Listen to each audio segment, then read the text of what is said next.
Bismillahirrahmanirrahim. Assalamualaikum warahmatullahi wabarakatuh. Saya ucapkan kepada para ahli panel kita pada hari ini. Sebelum itu, saya mengenalkan diri saya terlebih dahulu. Saya Fatimah Azahra binti Uthman, moderator anda pada majlis forum kita pada hari yang indah ini. Bersyukur kita kehadrat Ilahi kerana dengan izinnya kita dapat mengadakan forum perbincangan kita pada hari ini. Kita akan mengadakan perbincangan mengenai tajuk Usaha Melestarikan Alam Sekitar dalam Sajak Mari Kita Cipta Alam Lestari karya Nimois TY. Sebelum kita memulakan perbincangan ini, baiklah sekiranya saya mengenalkan ahli panel kita terlebih dahulu.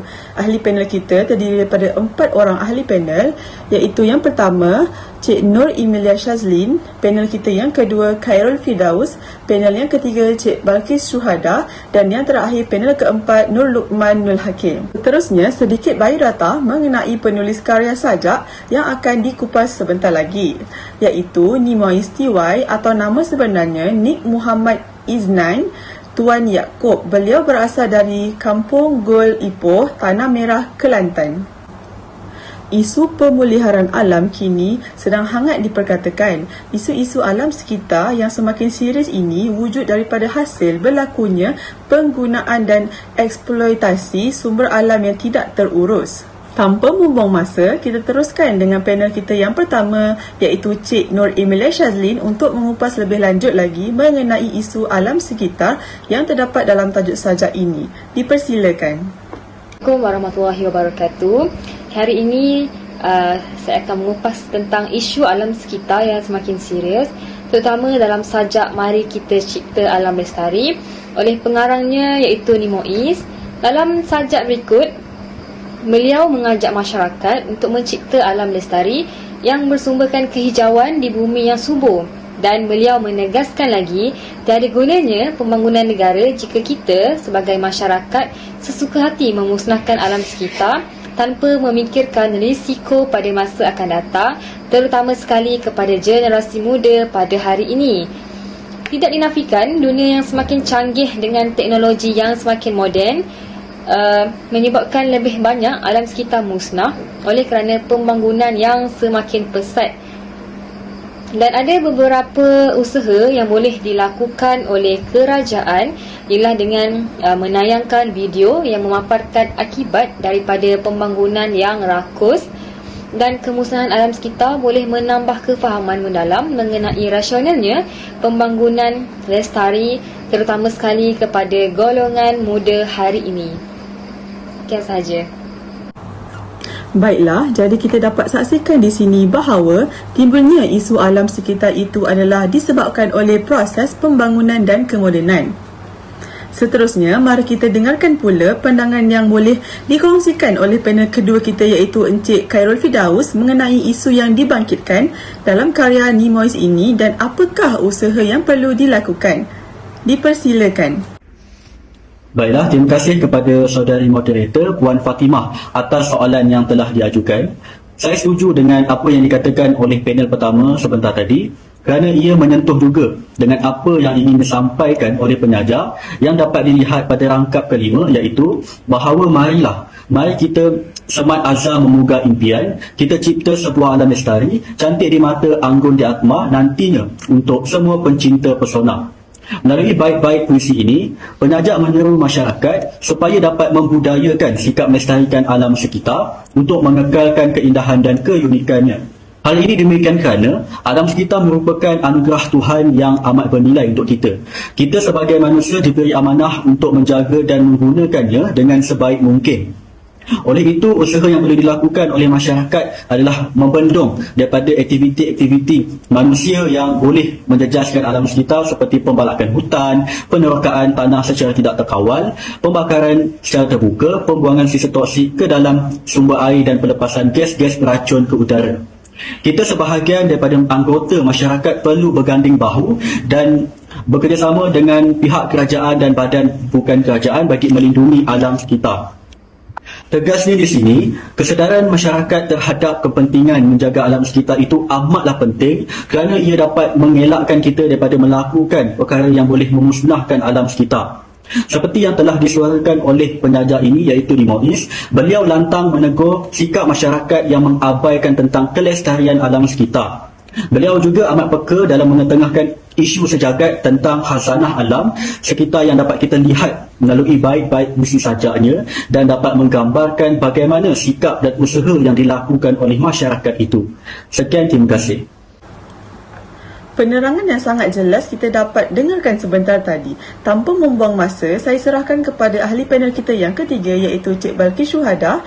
Dan apakah pendapat Cik Balkis mengenai isu ini? Dipersilakan. Okey, baiklah. Terima kasih kepada saudari moderator kita iaitu Puan Fatimah Azharah. Baiklah, kalau kita lihat di rangkap yang ketiga, ayuhai mari kita ikat tali semangat. Ayuh, atas nama anjakan menggenggam wawasan, kita ukir kod indah bersulam peradaban. Salam pada gunung yang tinggi menjulang. Salam pada laut yang menggulung gelombang. Salam pada sungai yang jernih dan dalam. Salam pada batu, pada hutan, pada alam, pada air, tanah, api dan angin petang. Bahawa alam cantik kudus mempesonakan untuk dihuni oleh warga yang cinta akan citranya.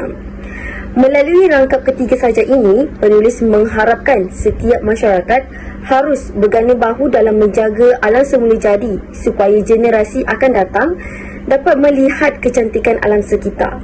Bukan itu sahaja, keunikan alam tanpa disentuh oleh orang yang tidak bertanggungjawab akan memberi impak yang positif terhadap masyarakat kerana alam semula jadi itu sudah tersedia mempesonakan untuk dilihat. Oleh hal demikian, setiap lapisan masyarakat harus memelihara keindahan alam semula jadi supaya boleh dilihat dan dapat tinggal di kawasan yang begitu tenang dan damai. Walau bagaimanapun, dunia kini semakin moden dan menyebabkan beberapa kawasan alam dimusnahkan oleh orang yang tidak bertanggungjawab. Oleh itu, perundangan harus diperketatkan agar alam sekitar dapat dipelihara dengan baik dan tidak terhapus begitu saja. Sungguh menarik ulasan daripada panel kita yang ketiga. Baiklah, jadi soalan kita yang terakhir akan dijawab oleh panel kita yang keempat iaitu Cik Nur Luqmanul Hakim. Apakah isu alam sekitar yang boleh dikaitkan melalui bait-bait sajak yang disuarakan oleh Muiz dan apakah ia masih relevan pada hari ini? Dipersilakan. Terima kasih diucapkan kepada moderator majlis iaitu Puan Fatimah. Pada pandangan saya, melalui rangkap keempat dalam sajak ini, penyajak mengingatkan supaya kita sebagai masyarakat seharusnya tidak alpa dan berwaspada terhadap keseimbangan alam agar dapat dipelihara bagi mengelakkan berlakunya bencana alam yang boleh membawa kepada malapetaka seperti kemusnahan harta benda, kehilangan nyawa dan kemusnahan berskala besar. Sebagai contoh yang dapat dilihat, baru-baru ini negara kita dilanda bencana banjir pada 18 Disember 2018 di Selangor. Perkara ini berlaku ekoran daripada sistem peparitan tersumbat dan akibat daripada sistem pembangunan yang tidak terancang. Oleh itu, semua pihak perlu bekerjasama menitik beratkan tentang kepentingan menjaga alam sekitar. Pihak kerajaan perlu mengambil langkah inisiatif dalam menaik tarafkan sistem peparitan dan sistem pembangunan yang bersistematik untuk mengelakkan masalah ini daripada berterusan sama ada dengan penyelenggaraan yang lebih baik dan pembersihan. Oleh itu, melalui sajak ini jelas memperlihatkan bahawa penulis Muiz seorang penyair yang bijak dalam mengangkat isu alam sekitar dan dapat menyedarkan orang ramai tentang kepentingan menjaga alam sekitar. Ini sahaja yang dapat saya kongsikan berdasarkan soalan yang diajukan oleh moderator. Sekian, terima kasih. Saya serahkan kembali kepada moderator majlis iaitu Puan Fatimah Azharah. Demikianlah forum perbincangan kita bersama ahli panel pada hari ini. Kita sudah pun mendengar pelbagai ulasan mengenai tajuk kita pada hari yang indah ini. Saya mengucapkan jutaan terima kasih kepada 4 orang ahli panel kita kerana sudi menghadiri majlis forum kita pada hari ini. Mohon maaf daripada saya jika tersilap kata, maka berakhirlah majlis kita pada hari ini. Assalamualaikum warahmatullahi wabarakatuh.